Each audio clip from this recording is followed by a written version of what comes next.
We're getting active early in the NBA, way ahead of the NBA trade deadline. Moves are being made. The Cavs have already made a big move, but now we got to talk about the Memphis Grizzlies adding Jeff Green to their rotation. Special shouts out to my man Russ Smith, straight out of Louisville. Got mad love for that dude, national champion. But Muggsy, Dan, Megan, here's the first question. Dan, we'll start with you.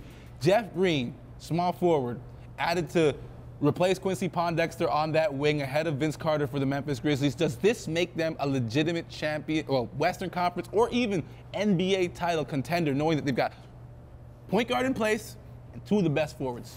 Well, I think they already were at championship caliber. Yeah, absolutely. No, wait. They were a championship. Why not? I had them fighting to get Western Conference Finals. Well, I mean, they're a top four in the West, which means that if the matchups roll their way, they're certainly in a position where in a 7-game series they could compete or beat any of those top teams.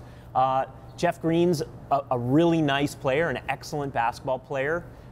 He hasn't reached his full potential, and he hasn't logged crucial minutes in impactful playoff games. So to throw it on him and say he's going to be the difference that makes them that championship team, my answer would be no. But I think they're already in the mix because of their low post play. And, you know, we were talking about point guards before. Nobody ever talks about Conley. And I think they match up with almost anybody in the West. Well, listen, Jeff Green came into this league as a potential superstar, a huge ceiling. You talked about the fact that he hasn't reached his potential.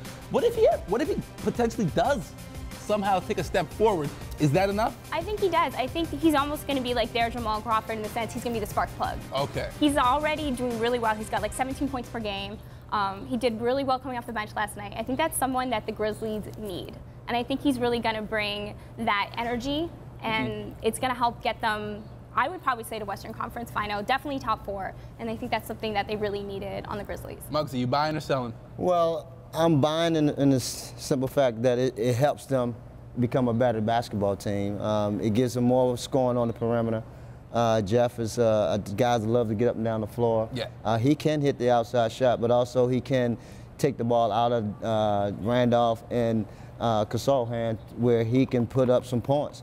The only issue I had with Memphis is that I think they one big man away. You know, because one of those, Randolph goes out and Cassell is not on the floor, it becomes a more of a smaller team, a more makeshift team. So that's where my concerns are with Memphis. But I mean, they made themselves better by adding Jeff Green. All right, talk about making yourself better. We're looking at the Los Angeles Clippers right now. We're filming while they could be making a trade. You don't actually know. But the question I have for you is, last night the Los Angeles Clippers had 25 points come off their bench.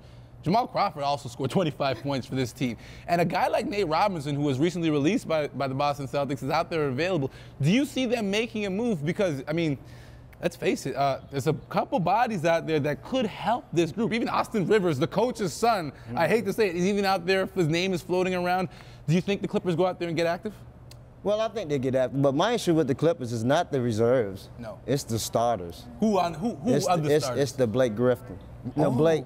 And I love Blake, and I just think that he just got to start to take his game to another level. He got to get to that dominance point to where when he gets the basketball that they really gravitate to him. I mean, he worked on his game a lot. He's worked on his jump shooting.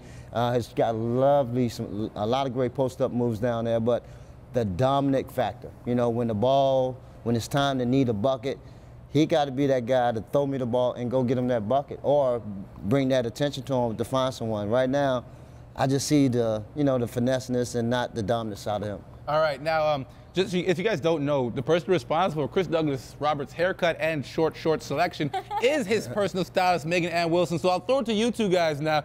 Do you guys see them getting active? You got like 20 seconds to answer, so you should share it. Well, honestly, I think there's something wrong. I think it's like the Mavs did the other year. They're just swapping out players, trying to see what's going to click. And I think there's something wrong with the starters. I think it's Matt Barnes.